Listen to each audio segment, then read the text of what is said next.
mid-morning of the second day of my hunt. I'm watching a squirrel right now. Squirrels all over the place here. I haven't seen anything except squirrels and cows this morning. I've hiked up on about 4,800 feet right now, but I'm going to turn back down towards the lowlands. It's getting hot. It's surprising when it's about 8 in the morning. You already feel it. When I'm leaving camp, I start to feel it. I usually take my shirt off before I even leave camp. Got down in the 60s last night. It's supposed to be in the 80s, high 80s, 90, 91 today, somewhere around there. According to the last time I looked at the schedule, the forecast. But I hiked up out of the bottom. Now, I just spent about an hour over there on top of that big rock. Let me go up here a little bit.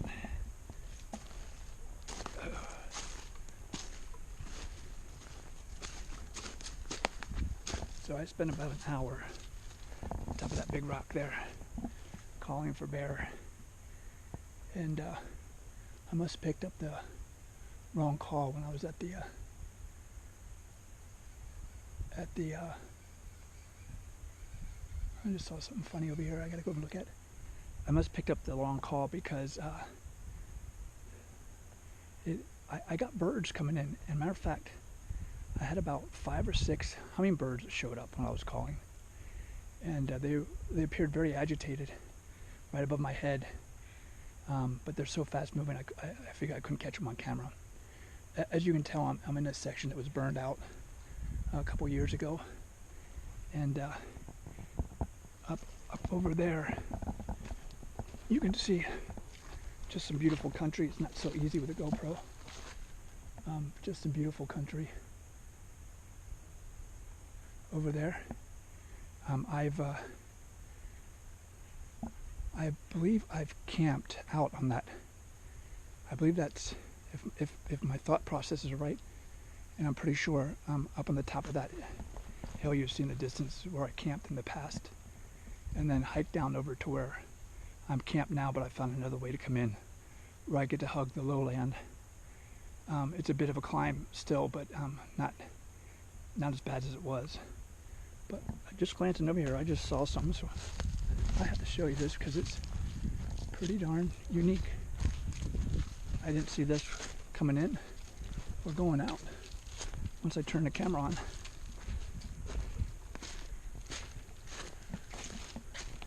That is unique as hang.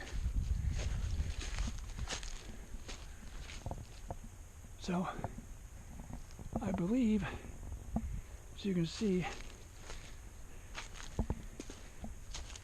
here's some burnout tree here, which belongs to this piece, which grew up into that piece. It burned out down here and was left hanging there.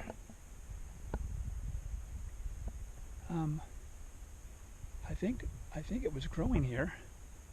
I think this is the stump right here, you see. And I've been up and down the mountain so far. I haven't seen anything look like that, but that's pretty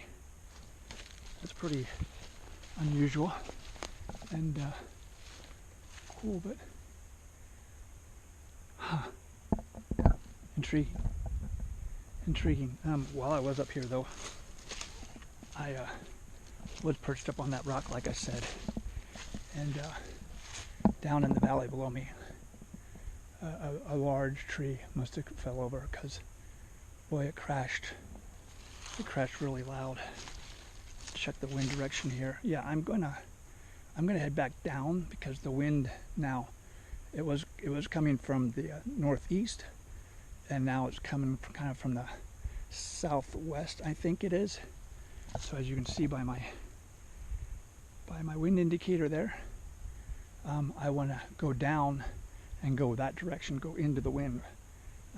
As I proceed down here, I'm going to find myself a nice place to kind of hang out for most of the day. Something shaded, maybe on top of a rock, and hopefully I can sit there and have something come by me. I did grab myself something to eat, drank a whole lot.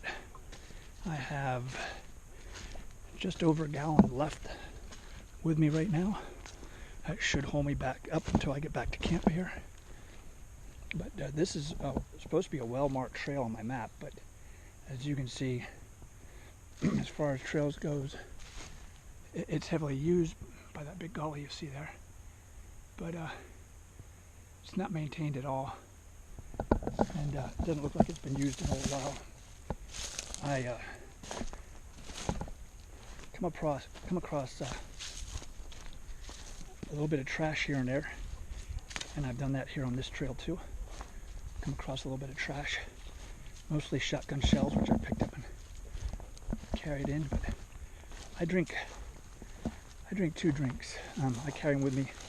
I drop them in my river spot there, where I have my cooler,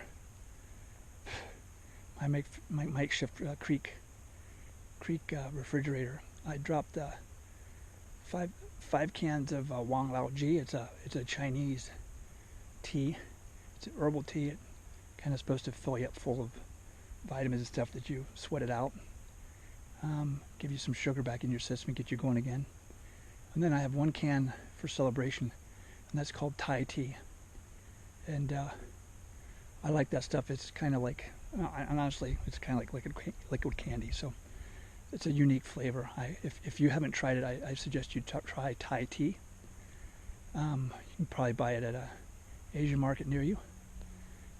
But I was surprised when I was walking through one area that I came across a glass Thai tea bottle out here in the middle of nowhere. Here's something else that I've been finding a lot. This is kind of cool too. This one isn't the best one, but you can see here. So I've looked at some of them. So this is where there was a base of a tree, and it was probably dead when the fire got here, and the roots and everything smoldered out and burned out. So you can see the how the roots went back in different places, and they've just been burned out. And I found some substantial one of those down in the valley here as I go. Some big ones, ones that I wouldn't want to fall into because I don't think I could get out of them very easily. But a little bit devastated on this section, no doubt. So you can see the trail goes there, but it hasn't been maintained. So I'm going to hike back up over on this side, where it's a little bit better. But